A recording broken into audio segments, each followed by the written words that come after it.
ശ്ലോകം 91. ഇതി ശ്രുത്വാ വജോ ദേവ്യാ ദാനവ പ്രേമപൂരിതാ പ്രദക്ഷിണാം പ്രണാമം ചകാര ത്വരിതസ്തദാ. ഇതി ശ്രുത്വാ വജഃ ദേവ്യാ ദാനവഃ പ്രേമപൂരിതഃ പ്രദക്ഷിണാം പ്രണാമം ചകാര ത്വരിതഃ തദാ. ദേവിയോട് വാക്കുകളെ കേട്ട അസുരൻ ரொம்ப ഭക്തിയോട് കൂടിയിട്ട് എന്നാക്കും ചെയ്യണം ഏതാക്കും ചെയ്യണം അവനുക്ക് ഒന്നുമേ പുരിപടலை. அவனுக்கு மனசுக்குள்ள தியானிச்சுருக்கிற அந்த தேவி முன்னால வந்து நின்னோன கையும் காலும் எல்லாம் விറக்கிறது. என்ன பண்ணணும்னே தெரியல. அதனால சந்தோஷத்தோடு கூடிட்டு பக்திமயமாயிட்டு ரொம்ப ஒரு புலகாங்கிதத்தோடு கூடிட்டு பிரதட்சிணம் வைக்கிறான், நமஸ்காரம் பண்றான், அவன் என்னென்னமோ காட்டி கூட்டுறான். துஷ்டனானாலும் நல்லவனானாலும் பக்தியோடு கூடிட்டு பிரார்த்தனை பண்ணினா பகவான் முன்னால வந்து நிற்பார் அப்படின்னாக்கும். இங்க நம்ம பார்த்துட்டு இருக்கோம், ஹயக்ரீவன் அப்படிங்கிறது அசுரனாக்கும். அசுரன் சொன்னாலே ஆசுரிகமான சுபாவங்கள் எல்லாம் இருக்கும். பக்தி அப்படிங்கிறது இங்க ரொம்ப முக்கியம். பக்தியோடு கூடிட்டு பகவான தியானிச்சோன ஆதிபராசக்தி ஹயக்ரீவன் என்ன ரூபத்திலேயாக்குமோ தியானிச்சது அதே ரூபத்தில முன்னால வந்து பிரத்யட்சப்பட்டோன மனசுக்குள்ள அம்பாளோடு அந்த தாமச ரூபத்தை தியானிச்சுருந்த ஹயக்ரீவன் திடீர்னு அம்பாள் முன்னால வந்து நின்னோன மனசுக்குள்ள இருக்கிற ரூபம் மறைஞ்சு போச்சே அப்படின்னு பார்த்து திடீர்னு கண்ணை திறந்தோன முன்னால வந்து நிக்கிறா தேவி. அதுல ரொம்ப சந்தோஷமாயிட்டு என்ன செய்யணும் ஏது செய்யணும்னு தெரியாதக்கு புலகாங்கிதம் அடைஞ்சு பிரதட்சிணம் பண்ணி நமஸ்காரம் பண்ணி இப்படி எல்லாம் செஞ்சான். பக்தனோடு உத்தம பக்தனோடு ஒரு லட்சணமாக்கும் இந்த ஆனந்த கண்ணீரும் அதே மாதிரி புலகாங்கிதமும் பேசும்போது வார்த்தைகள் இடறதும் இதெல்லாம் அப்படி ஒரு பூர்ண பக்தனா இருந்தான் இந்த ஹயக்ரீவன் அப்படின்னு தேவி இங்க சொல்றா. ஸ்லோகம் 92. திருஷ்ட்வா ரூபம் மதீயம் ச பிரேமோல்புல்ல விலோச்சனா ஹர்ஷாஸ்ருபூர்ணநயன துஷ்டாவசதமாம் ததா. திருஷ்ட்வா ரூபம் மதீயம் மத் இயம் ச பிரேம உல்புல்ல விலோச்சனஹ பிரேமோல்புல்ல விலோச்சனஹ ஹர்ஷ அஸ்ருபூர்ண நயனஹ துஷ்டாவ சஹ ச மாம் ததா. திருஷ்ட்வா ரூபம் மதீயம் ச பிரேமோல்புல்ல விலோச்சனா ஹர்ஷாஸ்ருபூர்ணநயன துஷ்டாவசதமாம் ததா.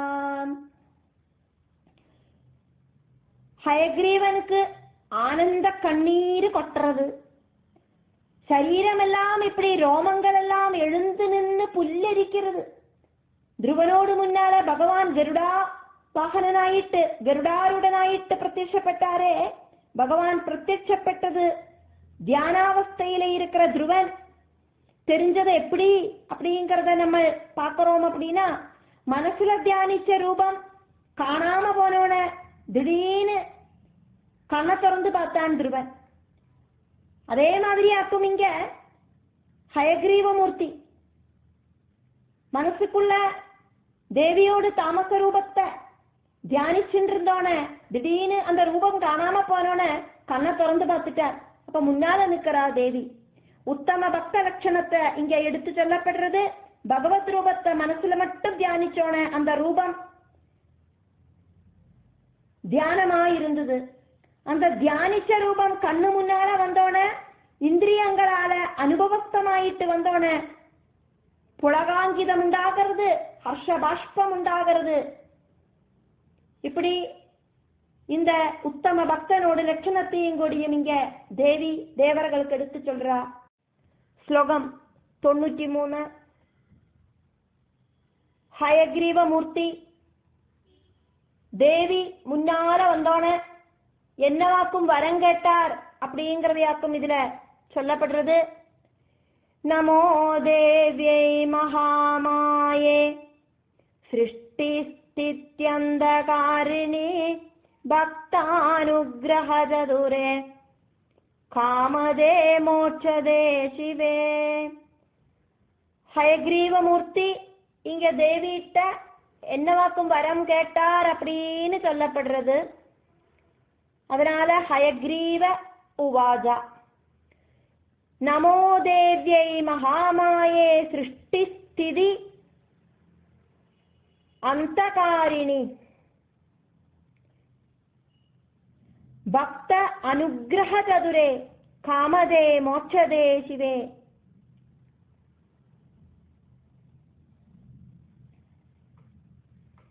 தேவிய ஸ்துதிக்கிற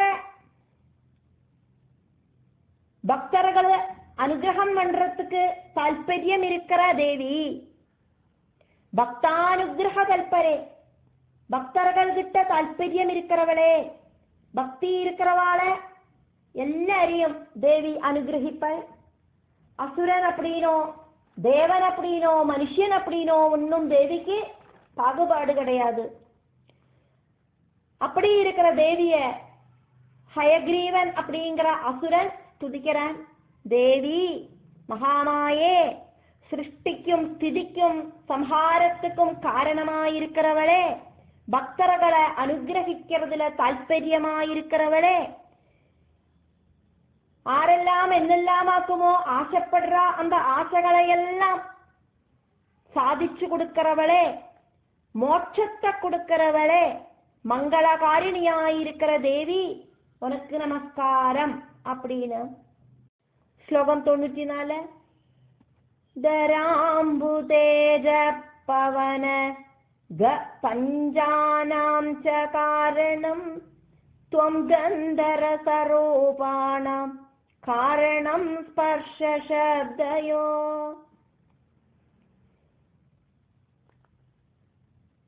பஞ்ச தன்மாத்திரையும் பஞ்சபூதங்களும் தேவிதான் அப்படின்னு இங்க ஸ்துதிக்கிறார்.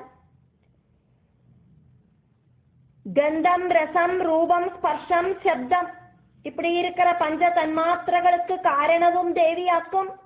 பூமி ஜலம் அக்னி வாயு ஆகாசம் இப்படி இருக்கிற பஞ்சபூதங்களோடு உற்பத்திக்கு காரணமும் அம்பாளே நீதான் அப்படின்னு ஸ்துதிக்கிறார்.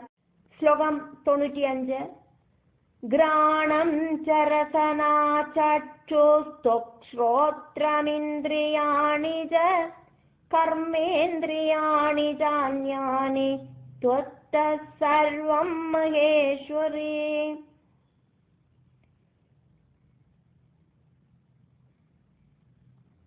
பஞ்சேந்திரியம் கர்மேந்திரியம் இதெல்லாம் தேவிதான். இதெல்லாம் கூடி சேர்ந்ததாக்குமே இந்த பிரபஞ்சம். மூக்கு நாக்கு கண்ணு தொக்கு காது இப்படி இருக்கிற ஞானேந்திரியங்கள், காலு கை தொடங்கின கர்மேந்திரியங்கள், இதெல்லாம் அம்பாளே உங்கட்டேந்து தானே உண்டாகிறது, நீதானே பிரபஞ்சம் அப்படிங்கிறது.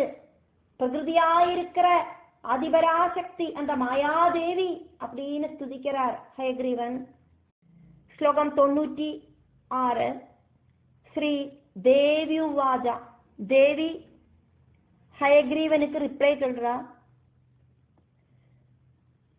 கிம் தேவீஷ்டம் வரம் ப்ரூஹி வாஞ்சிதம் யத்ததாமித பரிதுஷ்டாஸ்மி பக்த்யாதே தபசாதாத்புதேன ச.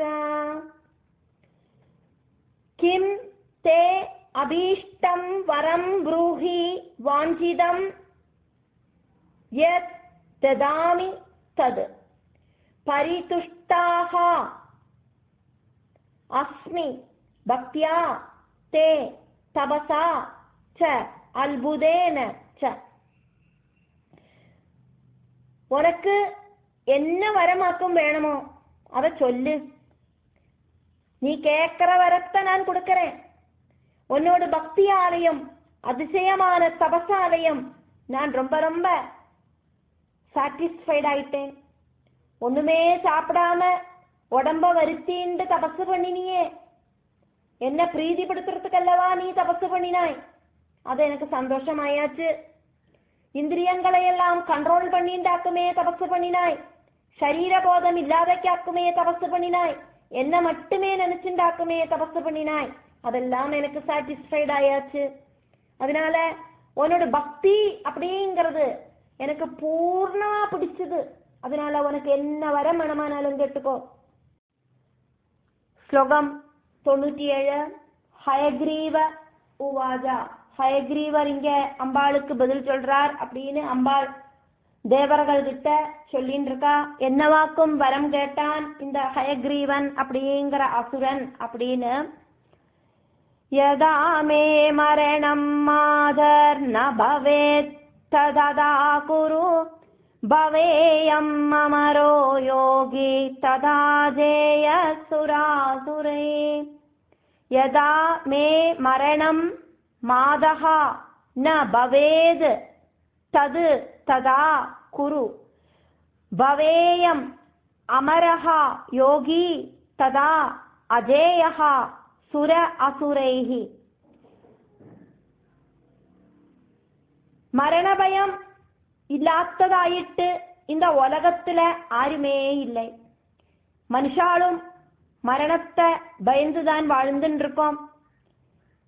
சீரியஸான கண்டிஷன்ல ஆக்சிஜன் கிடைக்காத அவஸ்தையில மனுஷா டூப்ளிகேட் ஆயிட்டு சிலிண்டர் வழி ஆக்சிஜன் கண்டுபிடிச்சு சுவாசத்தை உபயோகிக்கிறா.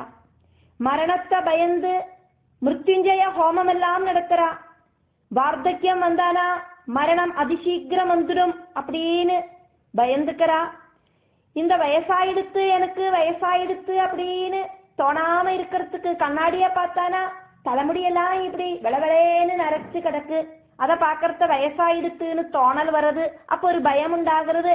அதனால அந்த வயசாச்சு அப்படிங்கிற பயம் இல்லாம ஆகிறதுக்காக தலைமுடியெல்லாம் டை அடிச்சு கருப்பிச்சுண்டு நம்மளே ஏமாத்திண்டு நடக்கிறோம். எனக்கொன்னும் வயசாயிட்டில்லை, நான் சிரஞ்சீவியாக்கும் அப்படின்னு. இதே மாதிரி ஒரு மரண பயம் வரக்கூடாது அப்படின்னு ஹயக்ரீவர் இங்க சொல்லின்னு இருக்கார். அதையாக்கும் பார்த்துட்டு இருக்கோமே. மரணம் அப்படிங்கிற விஷயம் எனக்கு உண்டாக கூடாது, எனக்கு மரணமே இருக்கப்படாது. யோகியும்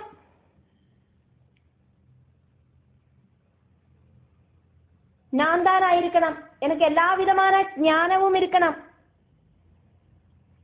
அதே மாதிரி எவ்வளவு பெரிய சிரேஷ்டனா இருந்தாலும் என்ன கொல்லக்கூடாது. தேவர்களும் அசுரர்களும் ஒன்னும் என்ன கொல்லக்கூடாது. நான் சிரஞ்சீவியா இருக்கணும். மரணம் அப்படிங்கிறது எனக்கு இருக்கப்படாது. என்ன பார்த்து எல்லாரும் தொழணும் அப்படின்னு. ஸ்லோகம் 98. ஸ்ரீ தேவி வாஜா. அதிபராசக்தியான தேவி ஹயக்ரீவனுக்கு ரிப்ளை சொல்றா. இப்படி நான் அவனோட கேள்விக்கு பதில் சொன்னேன் அப்படின்னு தேவர்கள் கிட்ட சொல்லின்னு இருக்கிறதையாக்கம் பார்க்கிறோம். ஜாதஸ்ய ஹி த்ருவம் மிருத்யோர் த்ருவம் ஜன்ம மிருதஸ்ய ஜ மர்யாதா சேத்ருசி லோகே பவேச்ச கதமன்யதா. உலக நியமம் அப்படிங்கிறது நடக்கத்தான் செய்யும் ஹயக்ரீவா. பகவான் ஆனாலும் ஜென்மம் எடுத்தானா மரணம் அப்படிங்கிறது சுனிச்சயம். ஜனிச்சானா மரணம் அப்படிங்கிறது சுனிச்சயம். அதுல எந்த விதமான மாற்றமும் இல்லை. அதே மாதிரி மரணம் அடைஞ்சூட்டா அவனுக்கு ஜனனமும் உண்டாகும். இதாக்கும் இந்த பிரகிருதி, இந்த உலகத்தோடு கேரக்டர் அப்படிங்கிறது. அதை எப்படியாக்கும் மாற்ற முடியும் அப்படிங்கிறா தேவி. ஸ்லோகம் 99. ஏவம் த்வம் நிச்சயம் கிருத்வா மரணே ராட்சசோத்தமா வரம் வரயதேஷ்டம் தே விசார்ய மனசா கில. ஏவம் த்வம் நிச்சயம் கிருத்வா மரணே ராட்சச உத்தம வரம் வரயதேஷ்டம் தே விசார்ய மனசா கில. யதார்த்தத்துல மரணம் அப்படின்னா பூர்ணமான நாசம் கிடையாது. சரீரம் மட்டும்தான் நசிக்கிறது. ஜீவனுக்கு இன்னொரு சரீரம் அப்படிங்கிறது ரிசீவ் பண்றதுக்கு முடியும். சரீரம் நசிக்கிறதையாக்கும் நம்ம இந்த மரணம் அப்படின்னு சொல்லுறோம். ஜீவன் வேற ஒரு சரீரத்தை ஸ்வீகரிச்சுண்டு இந்த பூமியில பிறக்கிறது, அதுக்கு நம்ம ஜனனம் அப்படின்னு சொல்லுறோம். ஒரு ட்ரெஸ் பழசானா உபயோகிக்க முடியாத அவஸ்தையில வந்ததுன்னா அது அப்புறம் நம்ம தூக்கி போட்டுடுவோம். அப்புறம் புதிய ஒரு வஸ்திரத்தை உபயோகிப்போம். அதே மாதிரி ஜீவன் அப்படிங்கிறது நம்மளுடைய சரீரம் ரொம்ப ரொம்ப யூஸ் ஆகி பழசானா இந்த சரீரத்தை உபேட்சிக்கும். എന്നിട്ട് വേറൊരു ശരീരത്തിക്കുള്ള அந்த ജീവൻ പോയി நுழையும். ഓരോ ശരീരത്തിലെയും இந்த ஜீவனுக்கு വ്യത്യസ്തமான பல பல டியூட்டிகள் இருக்கும். அது செஞ்சு முடிச்சிருச்சுன்னா அந்த ஜீவன் அங்கேருந்து கிளம்பிடும். பிரபஞ்சத்தோட கேரக்டர் ஆக்கும் இது. இதை மாத்துறதுக்கு சாத்தியமில்லை. அதனாலேயாக்கும் இங்க லோக சுபாவம் பிரகிருதி சுபாவம் அப்படின்னு சொன்னது.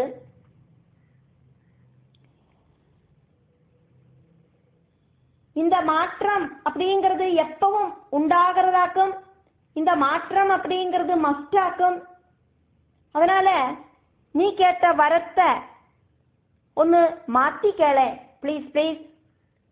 ராட்சச உத்தமனா நீ நான் சொன்னா கேட்டுப்பாயின்னு எனக்கு தெரியும். உத்தமானாக்கும் கூப்பிடுறா தேவி. இங்க இந்த ராட்சசனுக்கு கோபமொന്നും வரப்படாது. என்ன காரணம் அப்படின்னா கேட்ட வரம் தந்துக்கிறேன்னாக்கும் ஆல்ரெடி சொல்லியிருக்கா. இப்ப வரத்தை மாத்தி கேட்க சொல்ல போறா. அப்ப அதனால கோபம் வராக்கி இருக்கிறதுக்காயிட்டு தேவி கொஞ்சம் சாஃப்டா பேசுறா. ராட்சசர்களில உத்தமனா இருக்கிறவனே, மரணத்தை சம்பந்திச்ச விஷயம் இதாக்கும் அப்படின்னு நீ புரிஞ்சுண்டு நன்னா யோசனை பண்ணி உனக்கு பிரியமான வேற ஏதாவது வரம் கேளேன், அதை நான் தரேன். இந்த மரிக்காத்த ஒரு வரத்தை என்னால தர முடியாது. இது இந்த பிரகிருதியோடு கேரக்டர் ஆக்கும். அதை மாற்றத்துக்கு அம்பாளான எனக்கும் சாத்தியம் இல்லை. பிரகிருதி நியமத்தை மாற்ற முடியாது அப்படிங்கிறா தேவி. ஹயக்ரீவ உவாஜா ஸ்லோகம் 100. ஹயக்ரீவன் இதுக்கு என்னவாக்கும் பதில் சொன்னார் அப்படிங்கிறத தேவி இங்க தேவர்களுக்கு சொல்றா. ஹயக்ரீவாச்ச மே மிருத்யோர் நான்யஸ்மாத் ஜகதம்பிகே இதி மே வாஞ்சிதம் காமம் பூரயஸ்வ மனோகதம். ஹயக்ரீவாத் ச மே மிருத்யுஹு ந அன்யஹ அஸ்மாத் ஜகதம்பிகே இதி மே வாஞ்சிதம் காமம்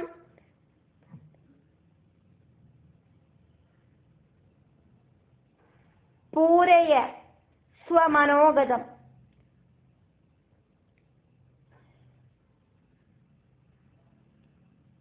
ரொம்ப ரொம்ப முன்னால இருக்கிற காலகட்டங்களில் எல்லாம் பேருக்கு தகுந்த மாதிரி கேரக்டர் இருக்கும். வாழ்க்கை அப்படிங்கிற பிரவൃத்தி, அந்த பிரவൃத்தி பேருக்கு தகுந்த மாதிரி நடத்தி காட்டுவா. மாதாபிதாக்கள் கொடுக்கிற பேருக்கு தகுந்த மாதிரி வாழறவா முன்னால இருக்கிற காலகட்டங்களில இருந்தா.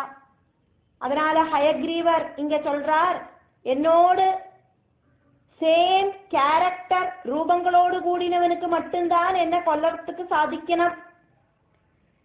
ஜீவித பிரவருத்தி வழி ஹயக்ரீவன் அப்படிங்கிற பேரு கிடைச்சவன், அப்படி இல்லைன்னா ஹயக்ரீவன் அப்படிங்கிற என்னோட பேருக்கு அர்த்தம் இருக்கிற மாதிரி ஜீவிக்கிறவன், இப்படி இருக்கிறவனுக்கு தான் என்ன கொல்ல முடியப்படும் அப்படின்னு. அப்படி இல்லைன்னா ஹயக்ரீவன் மட்டும்தான் என்ன கொல்லலாம் அப்படின்னு இங்க சொல்றாரு. அதுக்கான எக்ஸ்பிளனேஷன் யாக்கும் நம்ம பார்த்துட்டு இருக்கோம். என்ன நானே கொல்லணும் அப்படிங்கிற அர்த்தத்திலேயாக்கும் இந்த ஹயக்ரீவன் அப்படி சொன்னார் அப்படின்னு எடுத்துட்டானா? இங்க